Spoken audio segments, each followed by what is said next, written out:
The royal vessel Celestial Dawn drifted through the void of space, its elegant hull gleaming under distant starlight. Princess Jia stood at the observation deck, watching the escort ships that flanked their vessel. Her ceremonial trip to the outer colony should have been routine, but fate had other plans. The first blast caught everyone off guard. Red energy beams sliced through the nearest escort ship, turning it into a burning wreck. Pirates materialized from quantum space, 5 sleek attack ships bearing the Crimson Blade insignia. Their reputation for ruthlessness was legendary. "Your Highness, we need to move." Captain Han of the Royal Guard grabbed Jia Yun's arm. Alarms blared throughout the ship as they ran through the corridors. The princess's heart pounded against her chest as crew members rushed past, manning battle stations. More explosions rocked the vessel. Through the windows, Jia Yun saw the remaining escorts being systematically disabled. The pirates were professionals. They wanted the royal ship intact. That meant hostages. That meant her.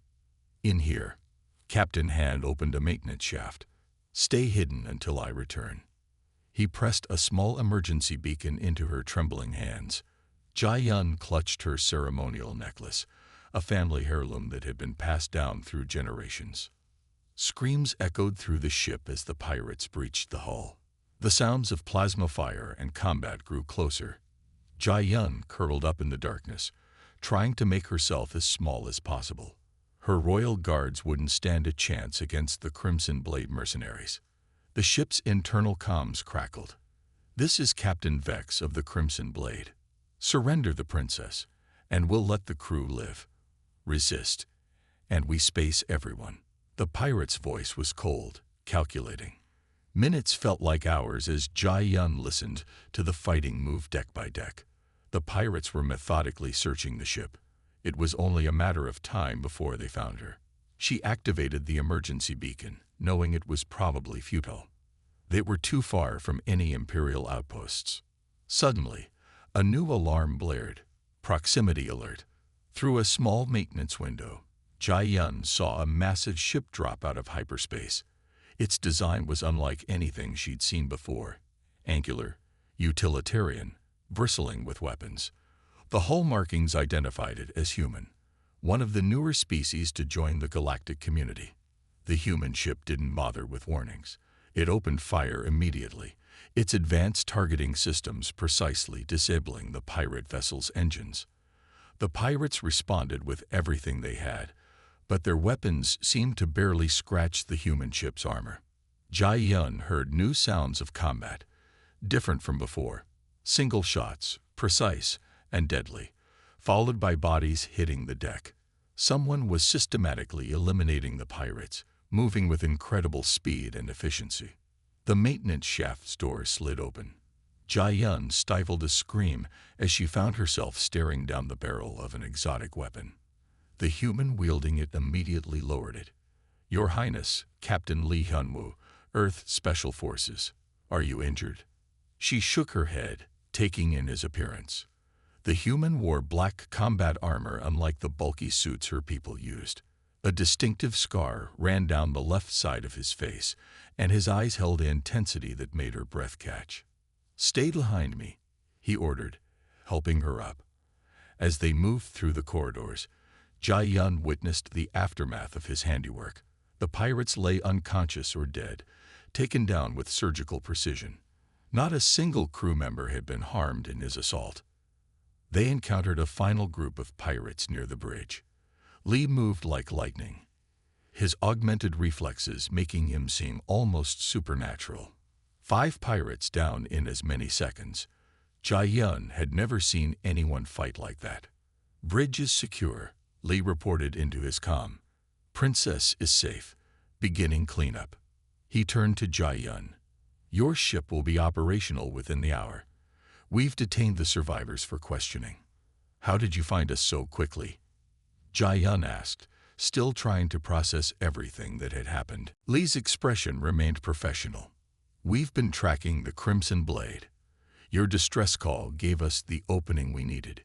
He paused, looking at her directly. "The humans may be new to your galaxy, Your Highness, but we take our alliance responsibility seriously."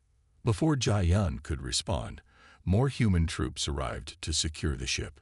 In the confusion of medical teams and damage control crews, Li disappeared.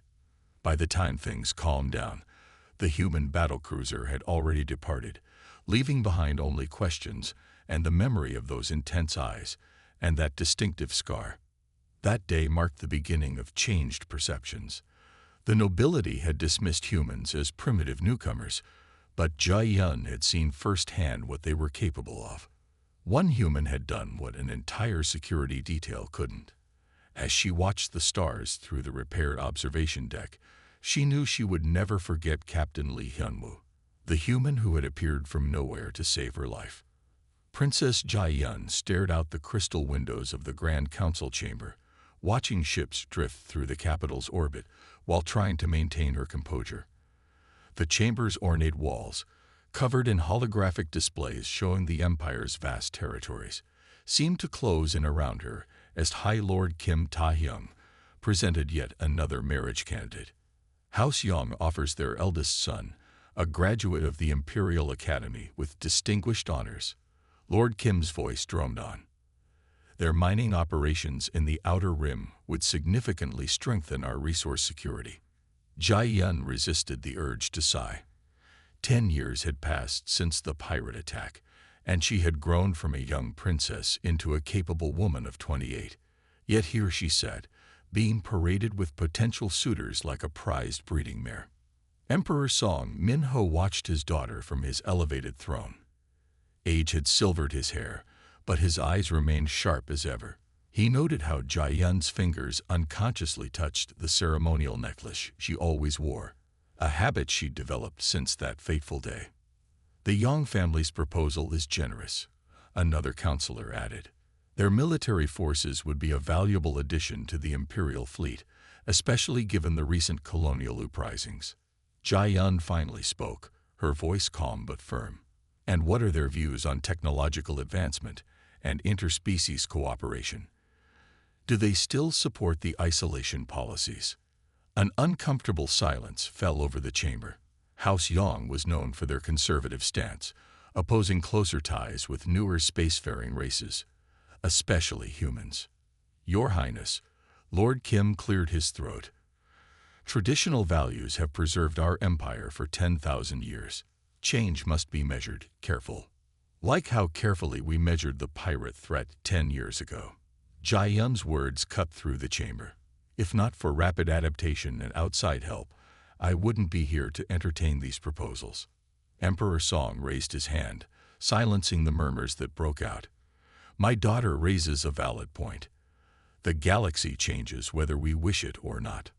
But the common houses are growing restless, Your Majesty," another counselor interjected. "They expect the princess to marry within the year. The betting pools in the lower districts favor House Park's second son." Jiayan stood, her ceremonial robes shimmering with embedded starlight. "The common houses are restless because they see our empire stagnating while others advance. Half our colonies lack modern medical facilities while we debate marriage alliances. Which is precisely why we need these alliances," Lord Kim insisted. "House Chen's trading networks would keep us dependent on traditional supply lines when we could be developing our own technological base." Jiayan interrupted. "The humans achieved in 50 years what took us 5 centuries. The chamber erupted in protests. Emperor Song watched silently as his daughter held her ground against the tide of opposition. She had her mother's spirit, and her mother's dangerous habit of speaking uncomfortable truths. "The Empire's stability," Lord Kim began, "is threatened more by our refusal to adapt than by any external force," Jiayan finished. "I will not marry simply to maintain a system that serves only the noble houses while our people suffer." The Emperor finally spoke. "The session is adjourned. Lord Kim, prepare profiles of candidates with more progressive views for our next meeting." As the council members filed out, many shooting disapproving glances at the princess, Emperor Song motioned for his daughter to stay. Once they were alone, he stepped down from his throne. "You're pushing them too hard, too fast," he said softly. Jiayan met his gaze. The galaxy won't wait for us to be ready, Father. You know the reports. The outer colonies are already looking to Earth for trade and protection. We can't pretend we're still the only power that matters. The Emperor touched the ceremonial necklace she wore. You've never told me exactly what happened that day. The official reports mention a human ship, but details are surprisingly sparse. Perhaps because admitting a single human warrior accomplished what an entire Imperial security detail couldn't would embarrass too many noble houses, Jai-Yun replied with a slight smile. Her father studied her face carefully. You're not just fighting for modernization, are you? There's something more. Jai-Yun turned to the holographic displays. I spent 10 years watching our empire slowly decay while others rise. The noble houses care more about their privileges than our people's welfare. We need real change, Father. Change, Emperor Song mused, is like a plasma storm. Too little does nothing, too much destroys everything. He placed a hand on her shoulder. But perhaps you're right. We've erred too long on the side of too little. As they stood together watching the endless stream of ships above the capital, Jai-Yun's mind drifted to a scared face and determined eyes from a decade ago. Somewhere out there, humanity was building a future while her people clung to the past. Something had to give. The Galactic Concordat Summit buzzed with activity on New Terra, humanity's shining capital world. Princess Jai-Yun moved through the grand conference hall, her traditional robes drawing curious glances from the diverse gathering of species. After years of isolation, the Empire's presence at this summit marked a significant shift in policy. She paused at one of the massive windows overlooking the city. New Terra's architecture blended seamlessly with its natural environment, a testament to human innovation. Their rapid advancement from a single planet to a major galactic power in mere decades both impressed and unnerved the older spacefaring races. Movement caught her eye. A human delegate walked past, his posture radiating quiet confidence. Something about his movements tugged at her memories. The way he scanned the room, how he carried himself. Before she could get a better look, the summit's opening ceremony began. High Commissioner Wong addressed the gathered delegates about trade agreements and technological cooperation. Jai-Yun found herself watching the human delegate instead. He stood with Earth's diplomatic team, now wearing the formal black and silver uniform of their diplomatic corps. The attack came during the mid-session break. Plasma blasts shattered the chamber's crystal ceiling, sending delegates diving for cover. Security forces rushed to defend against the separatist agents rappelling down from stealth ships hovering above. Jai-Yun's guards moved to protect her, but she was already watching the human delegate. His transformation from diplomat to warrior was instant and familiar. He moved with the same lethal grace she remembered from 10 years ago, disarming one attacker while using them as a shield against another's fire. "Get down," a voice shouted as more separatists breached the hall. Jai-Yun ducked behind a pillar, watching the chaos unfold. The human delegate worked in perfect sync with security forces, his combat style unmistakable now. Each movement was precise, economical, deadly, just like that day on her ship. A separatist got past the defensive line, charging toward the diplomatic section with a plasma blade. The human intercepted them, his hand-to-hand technique finally confirming Jai-Yun's suspicions. She had seen those same moves used against the Crimson Blade pirates. The fight ended quickly after that. Earth's security systems disabled the attacking ships while ground forces secured the chamber. As medical teams treated the injured, Jai-Yun approached the human delegate. He was helping a fallen ambassador, his face partly turned away. "Captain Lee," she said softly. "Or should I say Ambassador Lee now?" He straightened, turning to face her. The scar was fainter but still visible, a line down his left cheek that had featured in her memories for a decade. His eyes held the same intensity she remembered, though time had added wisdom to their depths. "Your Highness," Li Hyunwoo bowed slightly. "I'm honored you remember. How could I forget? You disappeared before I could properly thank you that day." A ghost of a smile crossed his face. Military operations required discretion. I didn't expect to find myself in diplomacy years later. Earth's senior ambassador to the Galactic Council, Jai-Yun noted. Quite a change from special forces. Times change. Humanity realized we needed bridges as much as barriers. He glanced at the aftermath of the attack. Though some skills remain useful. Before they could continue, officials swarmed the area, beginning investigations and damage assessments. Jai-Yun found herself pulled away by her concerned entourage, but not before catching Li's final glance in her direction. Later, as she prepared for the summit's emergency session, Jai-Yun reflected on this twist of fate. The human warrior who had once saved her had become a key figure in galactic politics. Perhaps the universe had a sense of humor, or perhaps it was showing her a path forward for her people. The Royal Council would be furious when they learned she had spoken privately with a human diplomat. They'd be even more concerned if they knew her history with him. But as Jai-Yun watched Earth's security forces efficiently coordinating the summit's protection, she knew change was coming whether the noble houses liked it or not. She touched her ceremonial necklace, a habit formed during that long-ago crisis.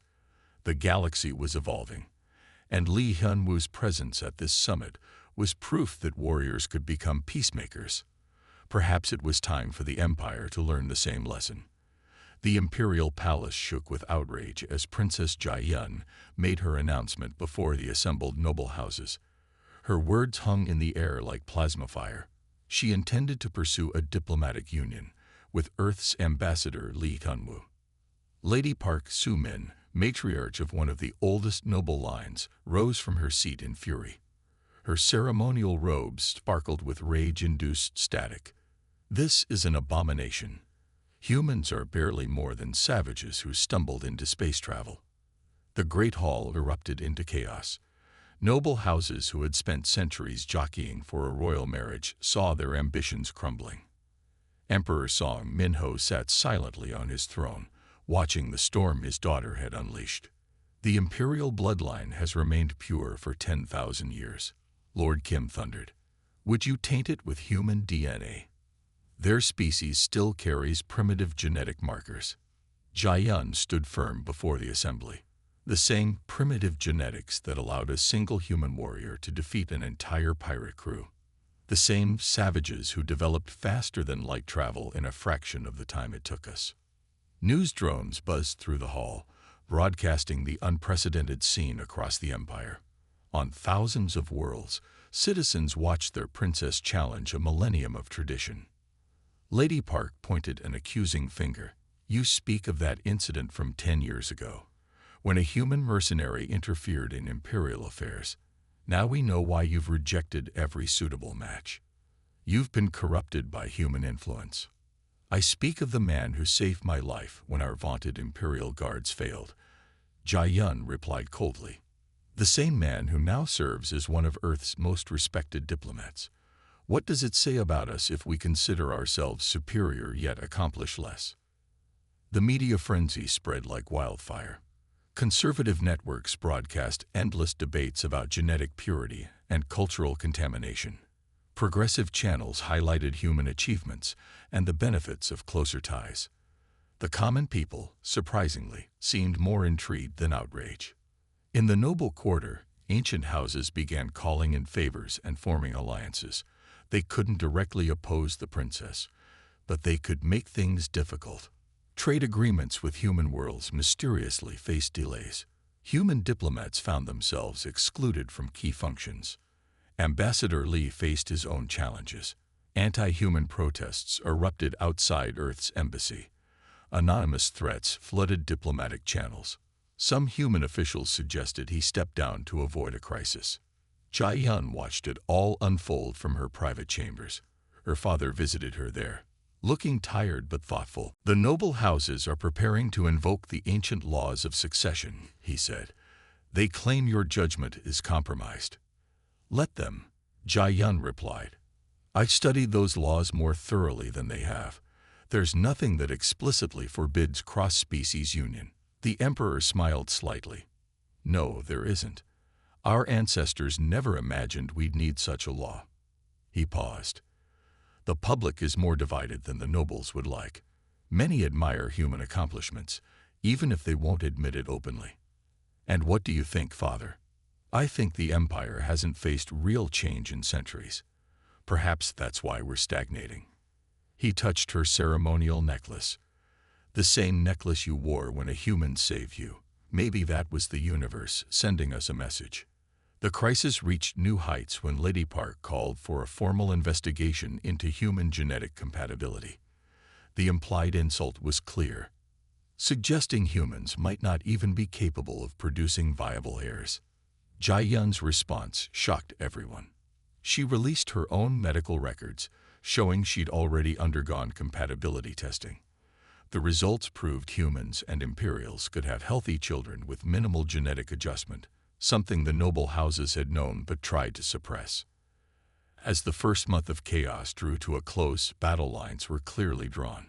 The noble houses marshaled their traditional power, but found themselves facing unexpected resistance. Common citizens, colonial governments, and even some younger nobles began questioning centuries-old prejudices.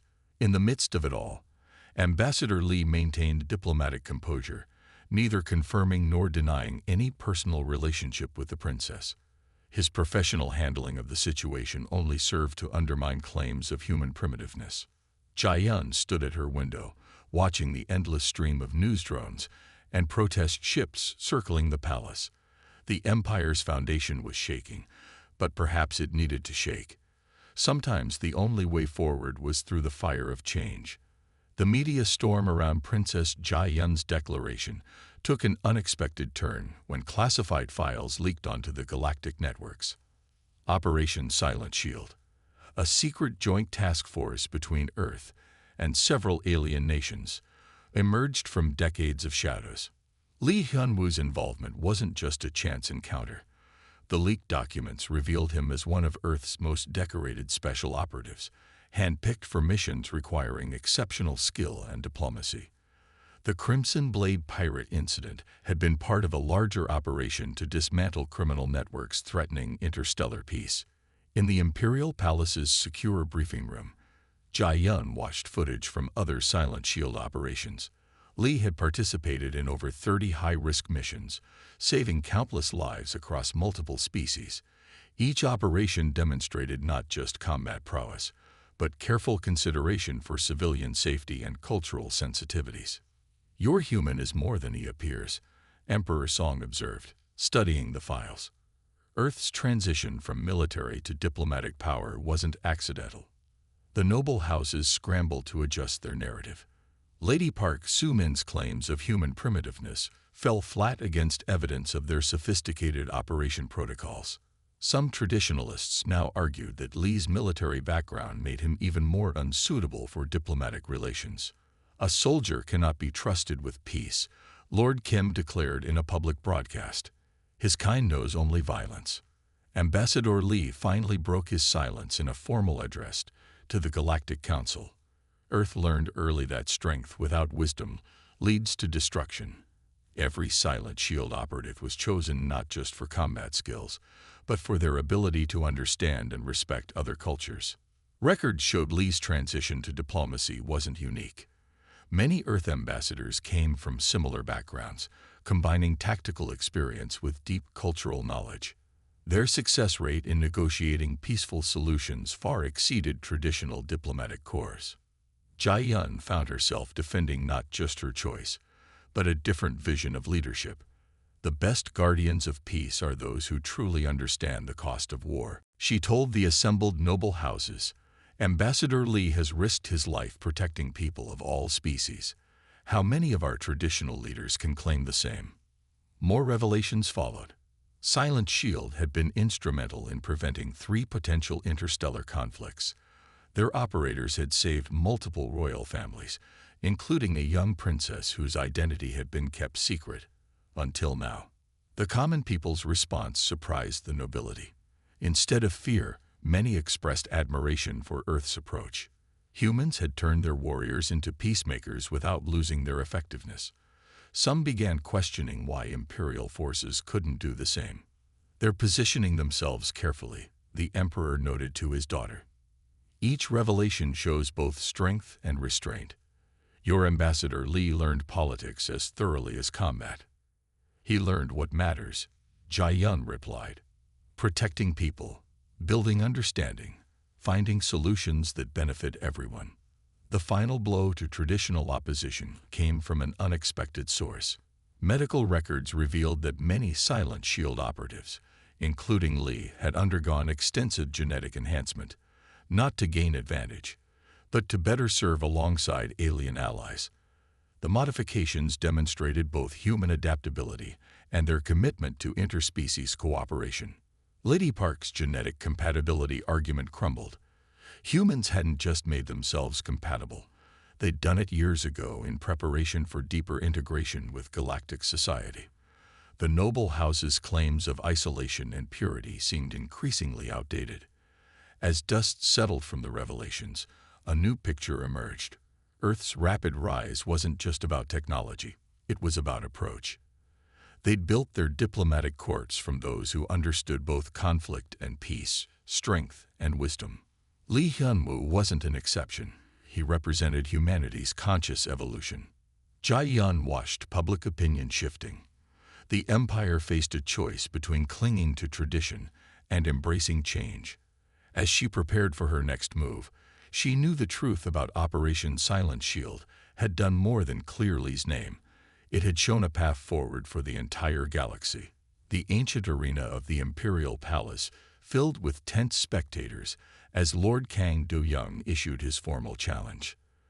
The massive warrior stood nearly 8 feet tall, his ceremonial armor gleaming with embedded power crystals. Across the combat circle, Ambassador Li Hyunwoo looked almost small in his simple Earth combat suit. "I invoke the right of combat challenge." Lord Kang's voice boomed across the arena. "To prove this human unworthy of imperial attention." Princess Jia Yun watched from the royal box, her face carefully neutral. The ancient laws were clear. She could not interfere. Lord Kang had chosen trial by combat, a tradition older than the empire itself. The combat arena's force field hummed to life, creating an unbreakable dome over the fighters. Lord Kang activated his armor's enhancement systems, his muscles swelling with artificial strength. Li stood motionless, only his eyes moving as he assessed his opponent. "Traditional rules," the imperial judge announced. "Victory by submission or incapacitation. Lethal force is forbidden." He raised his staff. "Begin." Lord Kang charged immediately, his augmented speed making the ground shake. Many spectators gasped. Surely the human would be crushed in seconds. But Li wasn't there when the noble's fist struck. He had moved just enough to avoid the blow, not wasting any energy on unnecessary movement. "Stand still, human," Khan growled, launching a series of devastating attacks. Each strike could have shattered concrete, but none connected. Li's movements were precise, efficient, almost beautiful in their simplicity. "The human is a coward," someone shouted from the noble section. "He only runs." Jia Yun's grip tightened on her armrest. She recognized Li's strategy, the same approach he'd used against the pirates years ago. Let the opponent exhaust themselves against air. 5 minutes passed. Then 10. Lord Kang's movements grew slower, his breathing heavier. The power crystals in his armor dimmed as they drained energy. Still, Li had not thrown a single punch. "Fight me properly," Kang roared, frustration evident in his voice. He activated his armor's emergency reserves, pushing his enhancement systems to dangerous levels. That's when Li struck. His counterattack was so fast many missed it. He slipped inside Kang's guard, using the noble's own momentum against him. A series of precise strikes targeted joint weak points in the ceremonial armor. Lord Kang stumbled, his systems failing. Li moved like water, never meeting force with force, but redirecting and dismantling his opponent's strength. Within seconds, the massive noble crashed to the ground, his armor disabled, his limbs locked in a submission hold. "Yield," Li said quietly, applying just enough pressure to make his point. The silence in the arena was deafening. Lord Kang, one of the Empire's strongest warriors, lay helpless before a human who had barely broken a sweat. The noble's face contorted with rage, then acceptance. "I yield," he growled. The force field dropped. Medical teams rushed forward, but Li was already helping Lord Kang to his feet. The human bowed respectfully to his defeated opponent. "Your strength is impressive," Li said, loud enough for nearby spectators to hear. "I simply used it to my advantage." The gesture wasn't lost on the watching nobles. Li had won not just the fight, but demonstrated honor and victory. Many traditionalists who valued martial prowess found themselves reluctantly nodding in approval. Princess Jiayun allowed herself a small smile. The human had shown the empire a different kind of strength, one based on skill and wisdom rather than brute force. It was a lesson her people desperately needed to learn. Lord Kang, to everyone's surprise, returned Li's bow. "I underestimated you, Ambassador. Perhaps," he glanced at Jiayun, "perhaps we all have underestimated humans." As the crowds dispersed, discussing the historic duel in excited whispers, Jiayun knew a turning point had been reached. The noble houses could no longer dismiss humans as primitive or weak. Li had proven himself worthy by their own ancient traditions. The path forward would still hold challenges, but the rite of combat challenge had been answered decisively. Change was coming to the Empire, whether they were ready or not. The Galactic Council chamber buzzed with anticipation as Princess Jiayun approached the ancient podium. The curved walls, lined with representatives from 1,000 worlds, seemed to lean in closer. Her father, Emperor Song Minho, watched proudly from the imperial section. Before them all, Jiayun activated a holographic display of incredible age, the original Accords, discovered deep in forgotten archives. The text floated in the air, its authenticity certified by the most respected scholars in known space. These documents, Jiayun's voice carried clearly, predate our empire by 2,000 years. They tell a different story than the one we've been taught. The ancient text glowed as she highlighted key passages. Our ancestors didn't fear difference. They embraced it. The original Accords specifically encouraged unions between species as a way to strengthen galactic civilization. Lady Park Sumin rose to object, but Jiayun continued, revealing more evidence. Archaeological records showed dozens of cross-species royal marriages from the pre-imperial era. Each had brought technological and cultural advances that helped build the foundations of their current civilization. The isolation policies we think of as tradition, Jiayun declared, are actually a relatively recent development. Our empire grew strong through unity, not separation. Ambassador Li sat quietly with Earth's delegation, his face neutral but his eyes never leaving Jiayun. The scars of his combat trial were still fresh, but they had earned him respect even among the traditionalists. Humanity, Jiayun continued, has shown us what we've forgotten.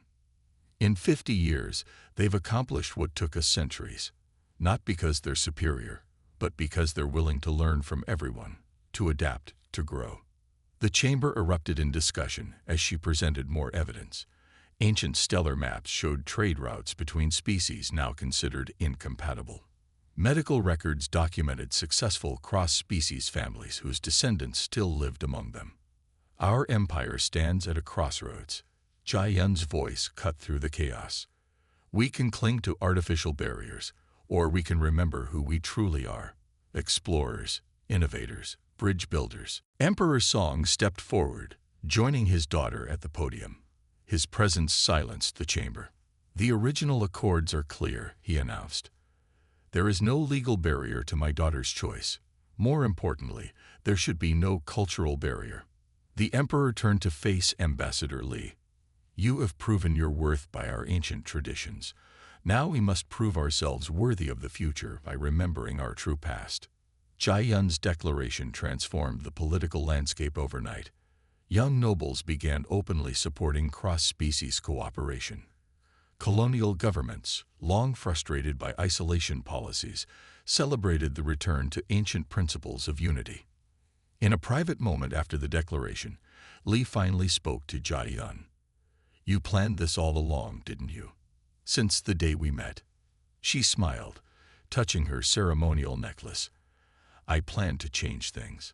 Finding you again just showed me the best way to do it. Their union ceremony, held 6 months later, combined Earth and Imperial traditions. Representatives from 50 species attended, many openly discussing their own forgotten histories of cooperation and unity. The noble houses, unable to oppose both ancient law and popular support, gradually adapted. Those who embraced change found new opportunities in cross-species trade and cultural exchange. Those who resisted found themselves increasingly irrelevant.